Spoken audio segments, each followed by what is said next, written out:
கிழக்கு, மேற்கு, வடக்கு, தெற்கு எந்த இடத்துல வாழ்கிற இந்தியர்களும் ஒரு இடத்துக்கு போக பயப்படுறாங்கன்னா அது கண்டிப்பாக கவர்மெண்ட் ஹாஸ்பிட்டலாக மட்டும்தான் இருக்கும். உங்களுக்கு பொறுப்பும் தன்னம்பிக்கையும் அவ்வளோ அதிகமாக இருக்கா? ஹாஸ்பிட்டலுக்குள்ளே போயிட்டு வெளியில் வாங்க, எல்லாம் செதஞ்சு போயிடும். நீங்கள் நோய் நொடி இல்லாமல் இருக்கீங்களா? உள்ளக்க போயிட்டு வெளியில் வாங்க, இருக்கிற எல்லா நோயும் உங்களை தொத்திக்கும். அந்த லெவலுக்கு தான் நம்ம இப்போ கவர்மெண்ட் ஹாஸ்பிட்டலோட நிலைமைகள் இருக்குது. ஏன் அப்படி சொல்கிறேன்? கவர்மெண்ட் ஹாஸ்பிட்டலோட நோக்கம் என்ன?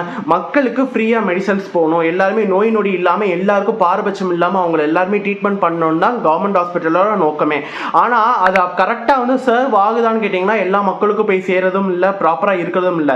இதுக்கெல்லாம் என்ன காரணம்? கவர்மெண்ட் ஹாஸ்பிட்டலில் இருக்கிற டாக்டர் குவாலிட்டியான டாக்டர் கிடையாது, நர்ஸ் குவாலிட்டியானவங்க கிடையாது, ப்ராப்பரான எக்யூப்மெண்ட் கிடையாது. இதுக்காக கவர்மெண்ட் மெனக்கெட்டு நிறைய ஃபண்டெல்லாம் ஒதுக்க தான் செய்கிறாங்க. ஆனால் அந்த ஃபண்டெல்லாம் மிஸ்யூஸ் ஆகுது. அங்கே இருக்கிற மருந்துகள்லாம் காணாம போகுது. அங்கே இருக்கிற பேஷண்ட்ஸ்லாம் ஒரு டாக்டர் பார்க்கணும்னா மணிக்கணக்காக வெயிட் பண்ண வேண்டியதாக இருக்குது. இதுக்கெல்லாம் கவர்மெண்ட்டை மட்டும் நமக்கு சொல்ல முடியுமா? வாய்ப்பே இல்லை. கவர்மெண்ட்லேருந்து ஒரு ரூல்ஸ் போடுறாங்கன்னா அந்த ரூல்ஸ் மெயின்டைன் ஆகுதாங்கிறத பார்க்கறதுக்கும் கவர்மெண்ட்லேருந்து பார்க்கணுங்கிறது தான் என்னோட வேண்டுகோள். என்னன்னா நம்ம என்னடா இவ்வளோ சொல்கிறேன், நீ கவர்மெண்ட் ஹாஸ்பிட்டல் போய் பார்த்தியா? நானா போய் பார்த்துருக்கேன், அதனால தான் நான் சொல்கிறேன். இதெல்லாம் நீங்கள் நம்பலைன்னா கவர்மெண்ட் ஹாஸ்பிட்டலில் போய் பாருங்கள். ஏன் நான் இதெல்லாம் இப்போ சொல்கிறேன் அப்படின்னா, இவ்வளோ வருஷம் போனது போகட்டும், இந்த வருஷமாவது நமக்கான ஹாஸ்பிட்டல் நம்ம வரி கட்டுற பணத்தில் இருந்தானே ஹாஸ்பிட்டலே இருக்குது, அதில் இருந்தாலும் நம்ம ட்ரீட்மெண்ட் எடுக்கிறோம்.